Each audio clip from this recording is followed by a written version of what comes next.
Hello my friends, welcome or welcome back to my channel. My name is Novella.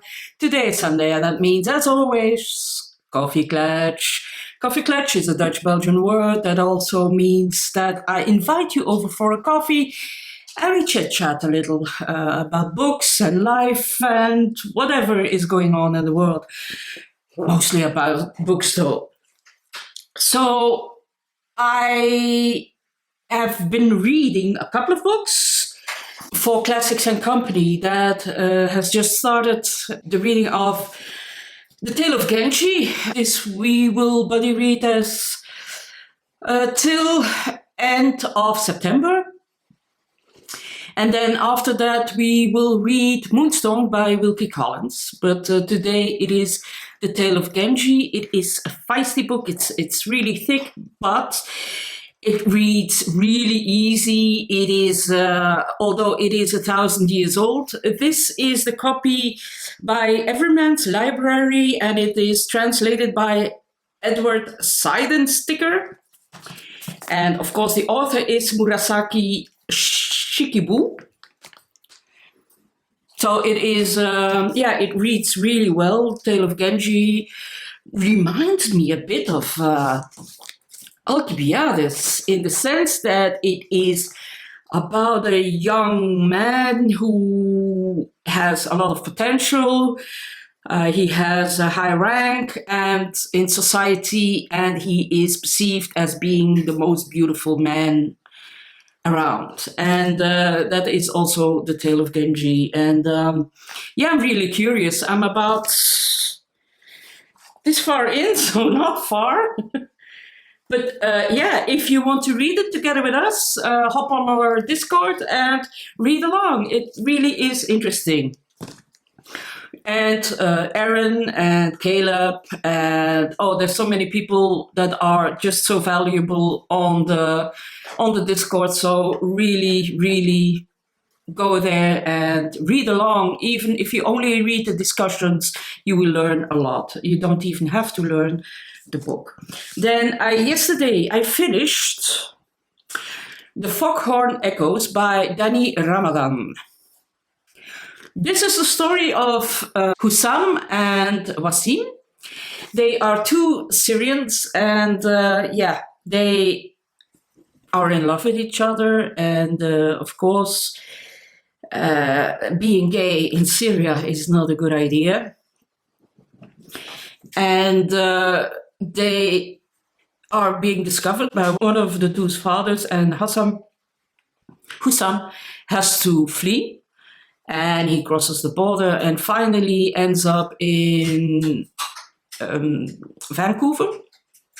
And Wasim stays behind, and he gets married. And it is a heartbreaking story of love that was never possible in a way. That we see the struggle of Hussam in Vancouver. He is there living as a free gay man, but still his heart is in Syria, and he struggles with the guilt of leaving Wasim behind. And Wasim struggles with the fact that his love is gone, but also he has to marry to save face. It is beautiful, it is heartbreaking. The first part reminds me a little bit of the works of Guillaume Destin, and it is also about going out and living the fast life, but without any joy in a way. Drinking and having a lot of drugs and sex and boyfriends, but not really being happy. And Wasim, from his part, although his wife is very respectful and understanding, it still doesn't work.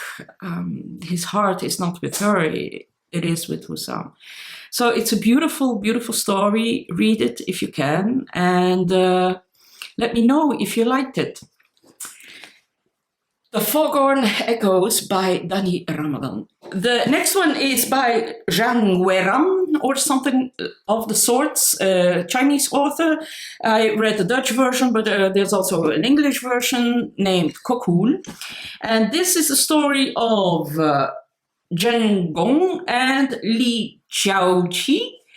And this is the story of two kids that grow up together, but they come from both from very dysfunctional families.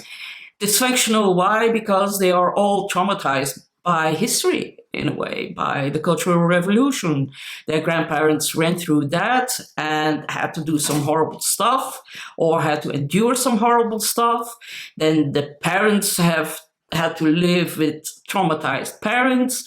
And then there are the kids, and they grow up in a more modern China, and one of the two leaves to Canada, I believe, and they are connected, but not really. There are a lot of things that keep them together, but there are also a lot of things that drift them apart. Vita.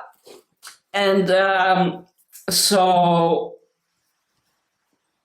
they both go through their trauma that is sometimes very similar, but in a totally different way. And that's what's so wonderful about this book. It's very impressive. It is very tactile written. It is beautiful.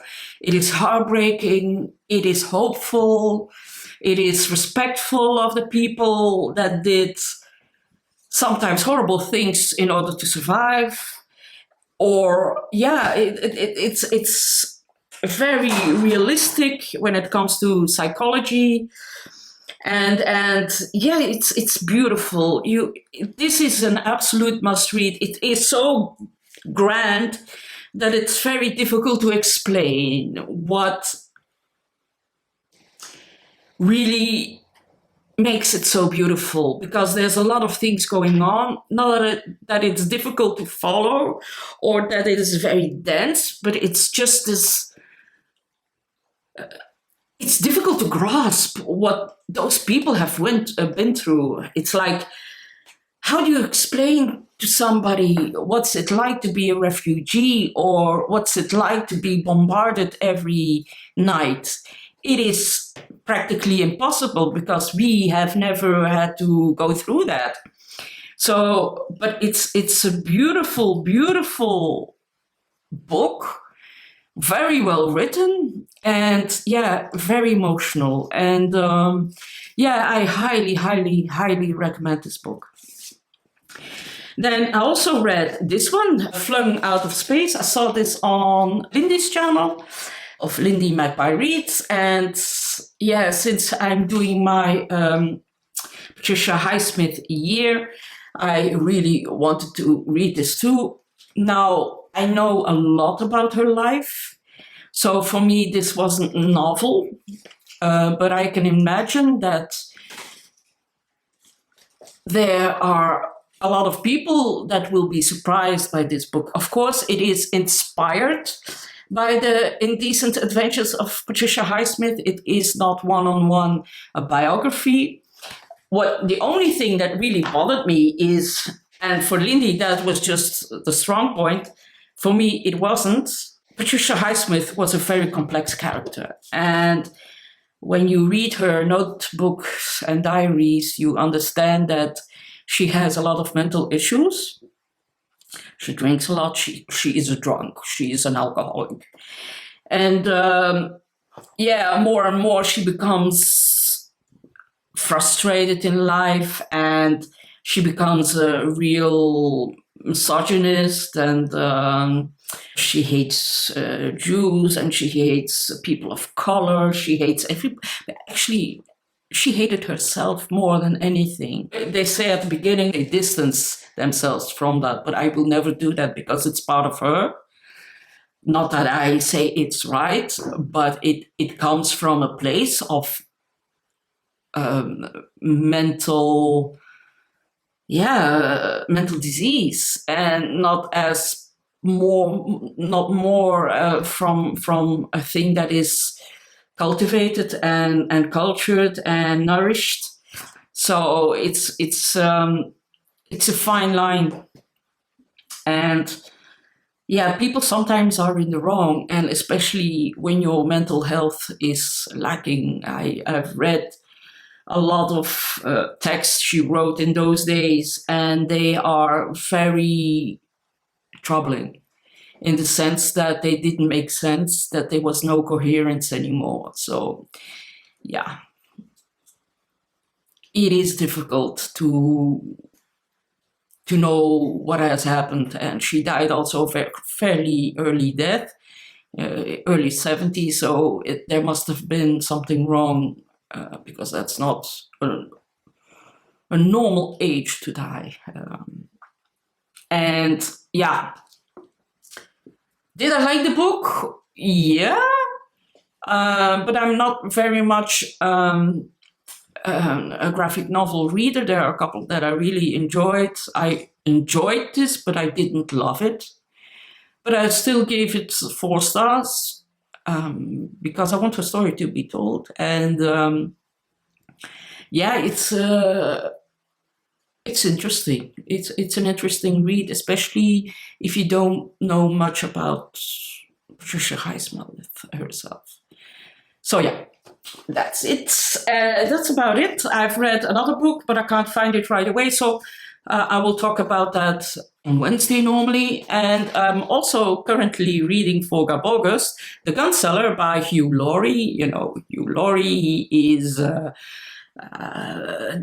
other half of Laurie and Fry, and also Dr. House. So yeah, this is very tongue-in-cheek. I'm not sure if I will like the tone of voice throughout the book. Not sure yet, because yeah, I'm not used to this kind of writing in a way. So yeah, I'm curious, still curious. So yeah, so far the normal stuff, but there's something that is bothering me in a way.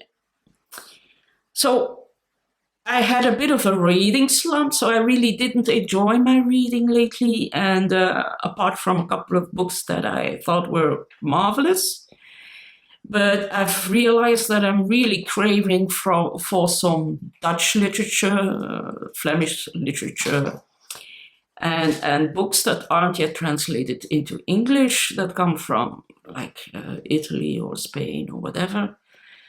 And so what I will do, I want to take a little bit of video time and do it in Dutch, but at the end of the video, so English-speaking people can stop there watching, and the Dutch-speaking just hop on the train there. At the beginning of my channel, I did different videos. So I did a Dutch video and then an English video and posted both. That didn't work. A lot of people were confused by it. And a lot of people just unfollowed me. And I don't want that to happen, because I put a lot of effort in my channel and I like to reach as much people as possible. So what I will do from time to time is, when I read a really good Dutch book or Flemish book or whatever book that probably won't be translated into English and I find really good, I will talk about it in my own language for the Dutchies that are following me at the end of the videos that I do. So I don't think anyone will have a problem with that. So yeah, that's it. I wish you all the best for the upcoming week. It's very hot today, so I'm getting redder and redder and redder. And yeah, Vita is doing all sorts of stuff with a plant that she is not allowed to. Anyway, that's it. Thank you for watching. I wish you all the best. Have a great week, and talk to you later. Bye-bye.